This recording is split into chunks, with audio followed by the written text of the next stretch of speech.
There are moments in life when everything you thought you knew collapses in an instant. For a young cowboy named Sam Ortega, that moment came on a Tuesday morning when his Mustang refused to move. Not bucked, not spooked, just stopped.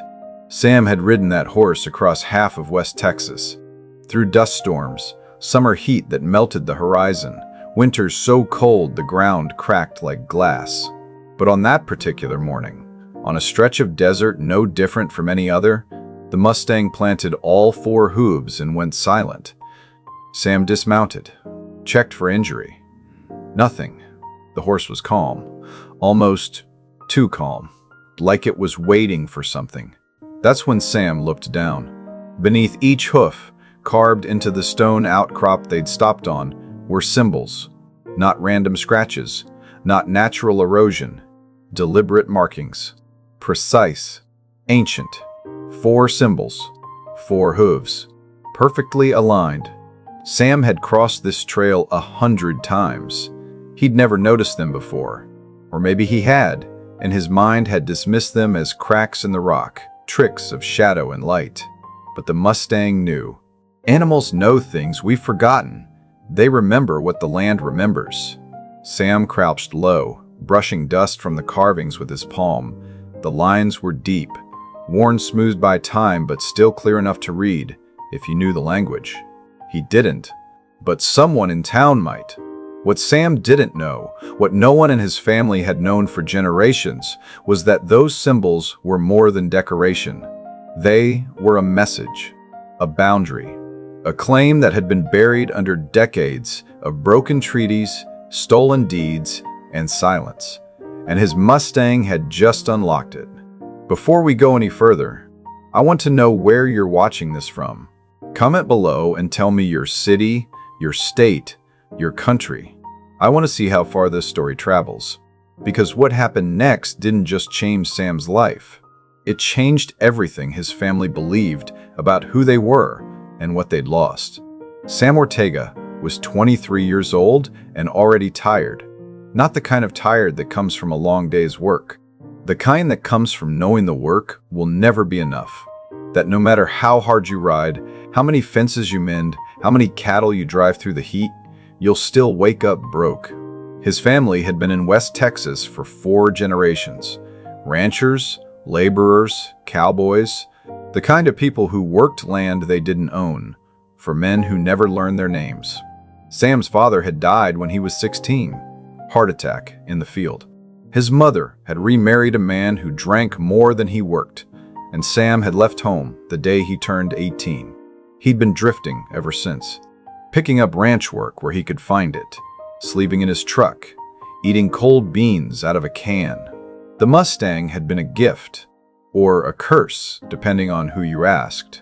A rancher named Bill Harding had given it to him as payment for a month's work.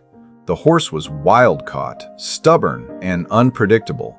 Bill said he didn't have time to break it. Said Sam could keep it or sell it. Didn't matter to him. Sam kept it. He didn't know why. Maybe because the horse reminded him of himself, something discarded, expected to fail. He named him Flint. Flint wasn't pretty. His coat was rough, scarred from barbed wire and desert brush. His eyes were dark and cautious. He didn't trust easily, but once he did, he was loyal in a way people never were. The two of them had been on the road together for 2 years, moving from ranch to ranch, town to town, always one step ahead of eviction notices and empty pockets. Sam had learned not to hope for much, but that morning, standing over those symbols, something shifted inside him. He took a photo with his phone. The screen was cracked, battery half dead, but the image was clear enough.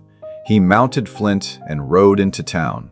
The town was called Tierra Seca, dry earth. Population?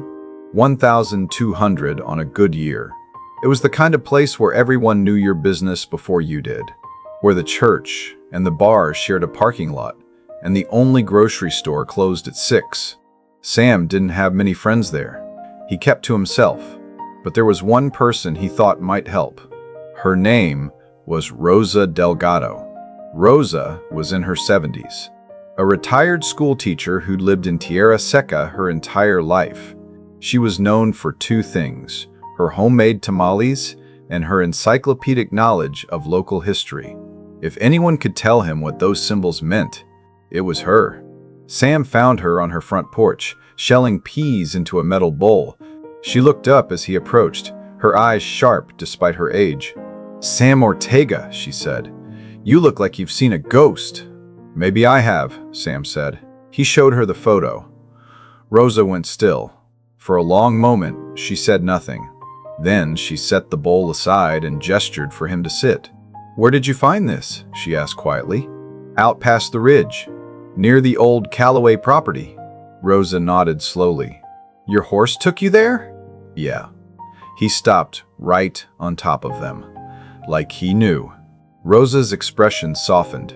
He probably did. She zoomed in on the symbols, tracing them with her finger. "These aren't decorations, Sam. They're markers. Tribal boundary stones." Apache, most likely. Used to mark land agreements between nations. "What kind of agreements?" "The kind that were supposed to last forever." Her voice carried a weight. Sam didn't fully understand yet.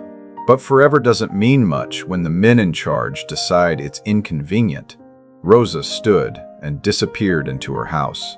She returned a few minutes later with a leather-bound book, its pages yellowed and brittle. "This," she said, opening it carefully, "is a record of the original land treaties in this area, written in 1887.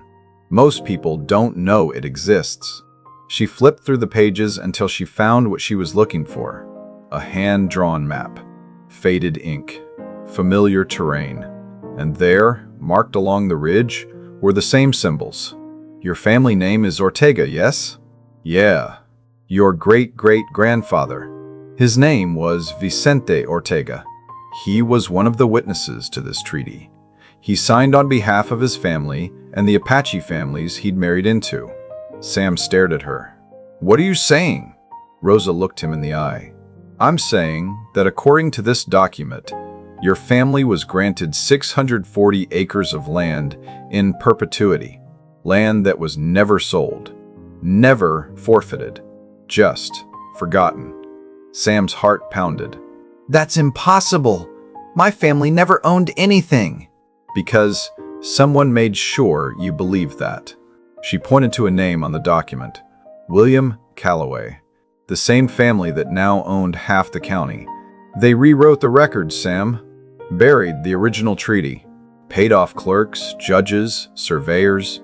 Your family's claim was erased from history, but the land remembers. And so do the stones." Sam felt the ground tilt beneath him. "What do I do?" Rosa closed the book. "You follow the trail. Every symbol leads to the next. If you can find them all, you'll have proof. Enough to reopen the case. And if I don't, then the Calloways win. Again." Sam looked out at the horizon. Somewhere out there, buried under dust and time, was the truth. And Flint had just given him the map. But none of them knew what was already moving beneath the surface. Sam spent the next 3 days riding. Rosa had sketched out the locations based on the old map. Each marker was miles apart, hidden in ravines, tucked beneath overhangs, camouflaged by decades of erosion and neglect. But Flint found them, every single one. It was like the horse could sense them. He'd slow down, ears forward, nostrils flaring.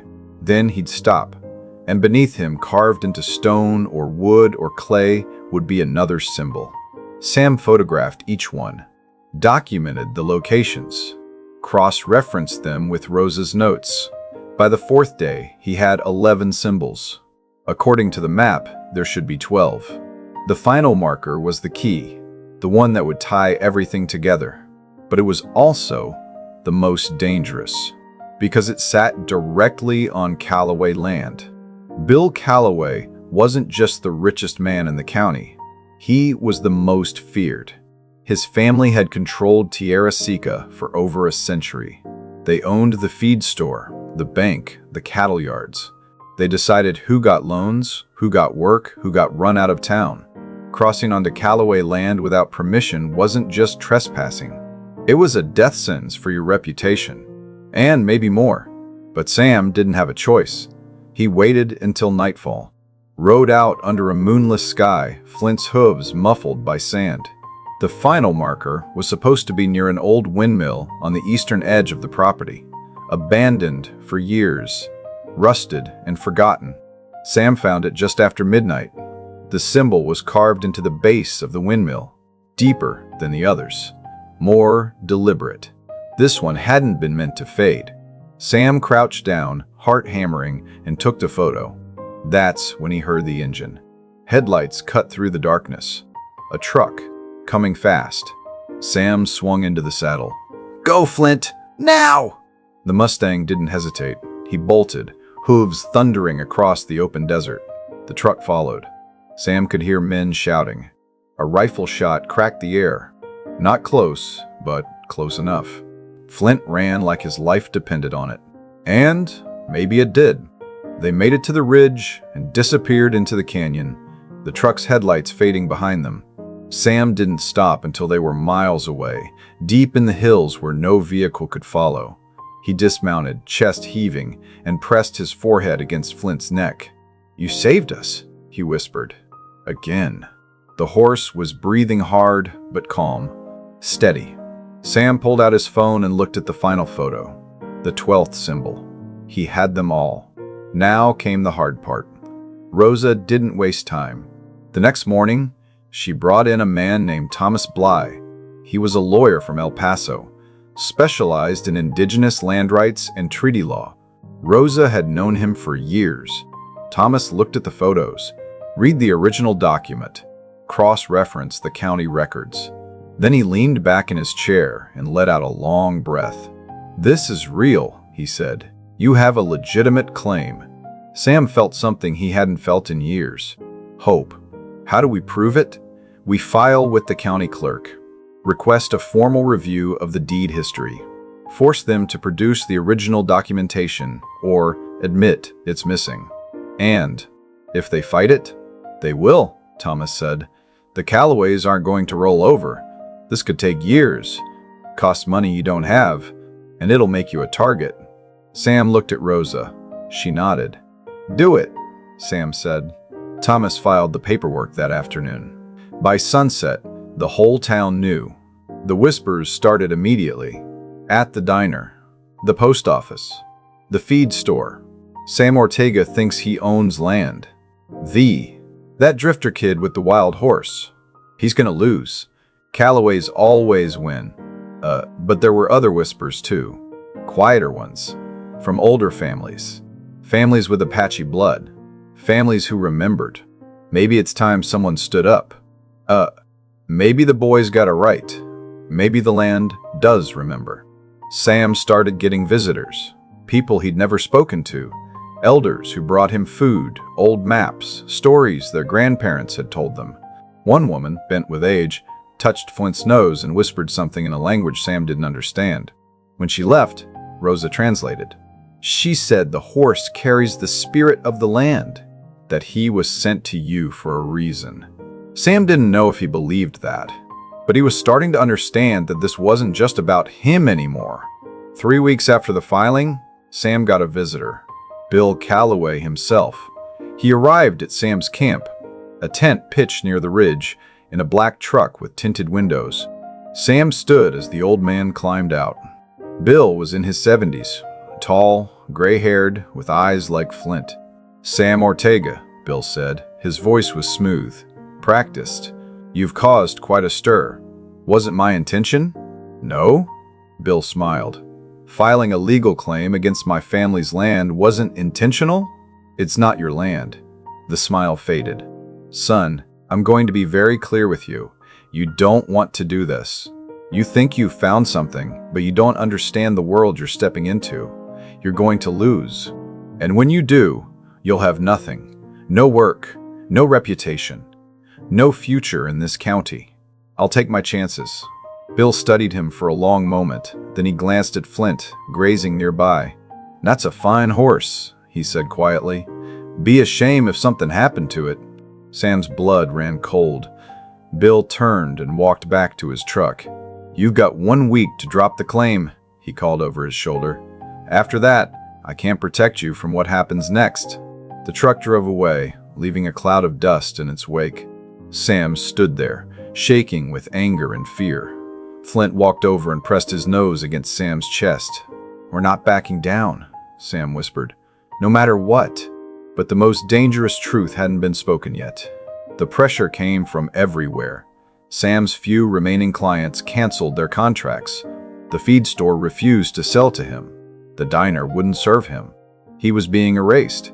But Thomas kept working, filing motions, gathering evidence, building the case brick by brick.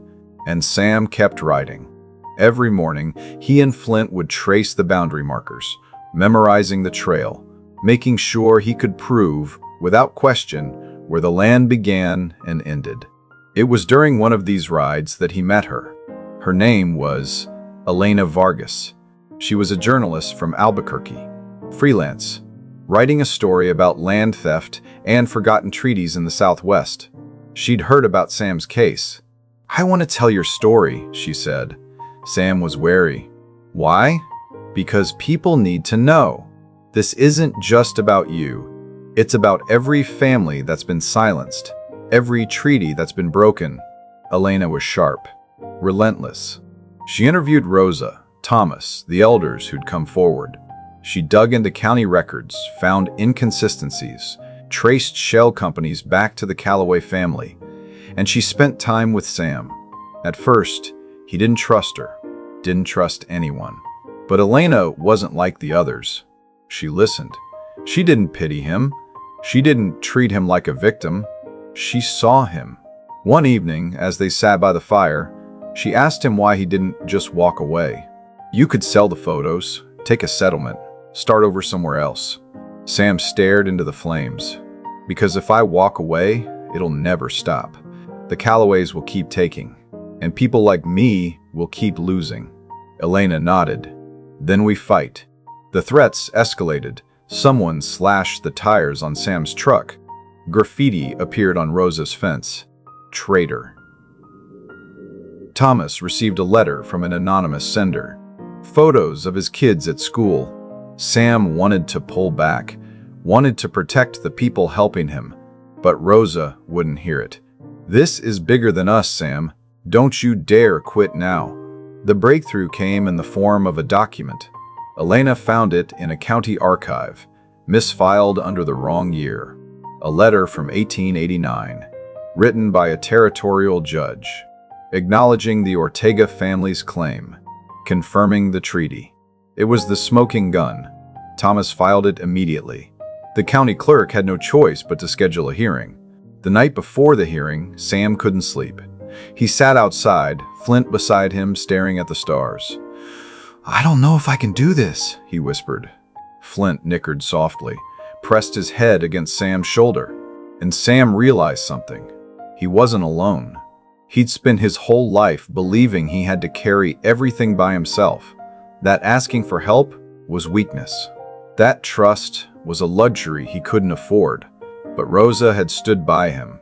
Thomas had fought for him. Elena had believed in him. And Flint had led him here. "We're in this together," Sam said softly. "All the way." The hearing was held in the county courthouse, a small beige building that smelled like old paper and stale coffee. The room was packed. On one side, Sam, Rosa, Thomas, Elena, and a dozen supporters, families who'd stayed silent for generations. On the other, Bill Calloway and his legal team, 6 lawyers in tailored suits, cold, confident. The judge was a woman named Margaret Oakes. She was in her 60s, known for being fair, but no nonsense. She listened as Thomas presented the case, the original treaty, the symbols, the letter from 1889, the county records that didn't match. Bill's lawyers argued that the documents were unreliable, that too much time had passed, that Sam had no standing. But Thomas was ready.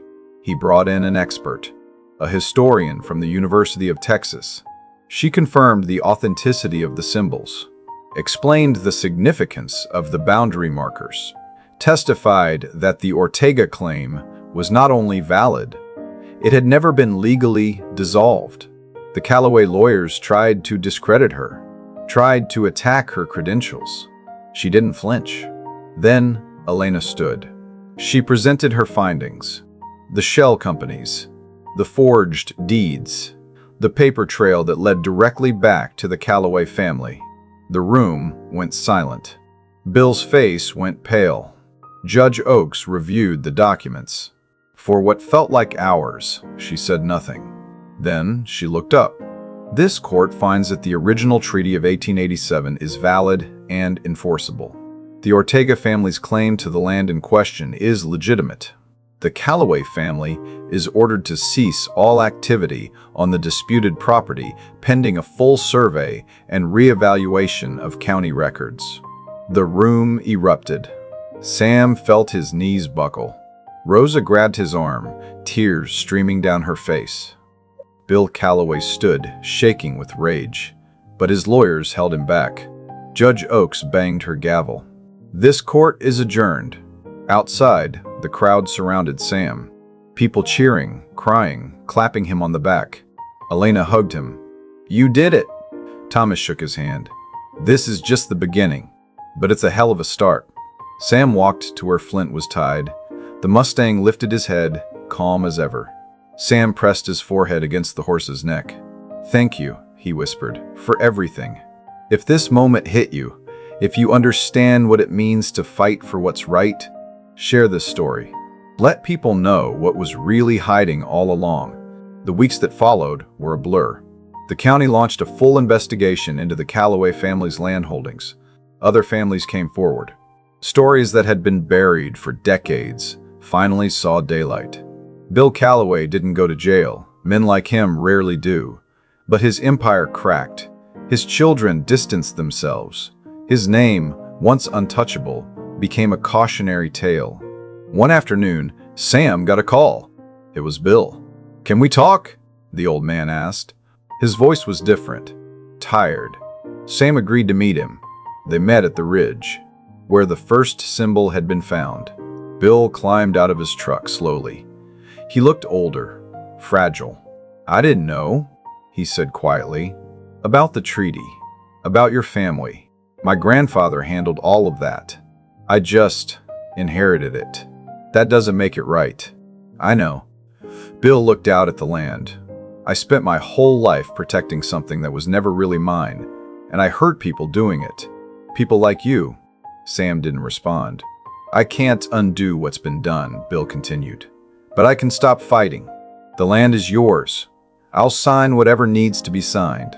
Sam studied him, saw the truth in his eyes. "Thank you," Sam said. Bill nodded. "That horse of yours, he's something special." "Yeah, he is." Bill climbed back into his truck and drove away. Sam watched him go, feeling something he didn't expect. Peace. The official transfer took months. Surveys, paperwork, legal red tape. But eventually, Sam stood on his land. 640 acres. His family's land. Rosa was there. Thomas, Elena, the elders who'd supported him. They planted a marker, carved with the 12 symbols. A reminder. Sam built a small house, started a modest ranch, hired people from town who'd been shut out, just like him. He and Elena grew closer, slowly, carefully, building something real. And Flint roamed the land like he'd always belonged there. Because he had. 10 years passed. Sam was 33 now. The ranch was thriving. Not huge, not flashy, but sustainable, honest. He and Elena had married. They had a daughter. Her name was Rosa. The town had changed too, slowly. Other families had reclaimed land. Old treaties were being honored. The Calloway name had faded into history, but Flint was aging. His coat had turned gray. His steps were slower. He spent most of his time grazing in the shade of the cottonwood trees Sam had planted. Sam visited him every day. One morning in late autumn, he found Flint lying down, peaceful, breathing slow. Sam sat beside him, ran his hand along the horse's neck. "You gave me everything," Sam whispered. You gave me hope when I had none. You gave me a future I didn't believe I deserved." Flint's eyes were calm, trusting. "Thank you," Sam said, "for leading me home." The Mustang took one last breath, and then he was gone. Sam buried him on the ridge, where the first symbol had been found. He planted wildflowers over the grave, ones that would bloom every spring. At the funeral, Rosa spoke. The elder who'd blessed Flint all those years ago. "The land sent him to you," she said, "and now he returns to the land. His work is done." Sam knelt and placed a hand on the earth. "Rest easy, Flint." Years later, Sam's daughter found a young horse, abandoned, skittish, scarred. She brought it home. "Can we keep him, Dad?" Sam looked at the horse, saw the same wildness, the same strength. He smiled. "Yeah, we can keep him." The ranch became a place of learning. Sam invited kids from town to learn horsemanship, land stewardship, their own histories. He told them about Flint, about the symbols, about what it means to fight for what's right. And every year, on the anniversary of Flint's death, Sam rode out to the ridge. He'd sit by the grave, watch the wildflowers sway in the wind, and he'd whisper, "Thank you." Because Flint hadn't just been a horse, he'd been a bridge between past and future, between pain and healing. He'd been the key to everything. This wasn't just a story about a horse. It was a reminder that what the world throws away often carries the greatest strength, that the land remembers, even when we forget, that justice, real justice, doesn't come from the powerful. It comes from people like Sam, people who refuse to be erased. If this story moved you, please hit like. Tell us in the comments which moment stayed with you the longest. Was it the first time Flint stopped on those symbols? The moment Sam stood his ground against Bill Calloway? Or the quiet goodbye at the end? And subscribe, because these stories of second chances and hidden strength are far from over. There are more voices that need to be heard, more truths buried under time and fear. And we're going to keep digging until every story finds its way home.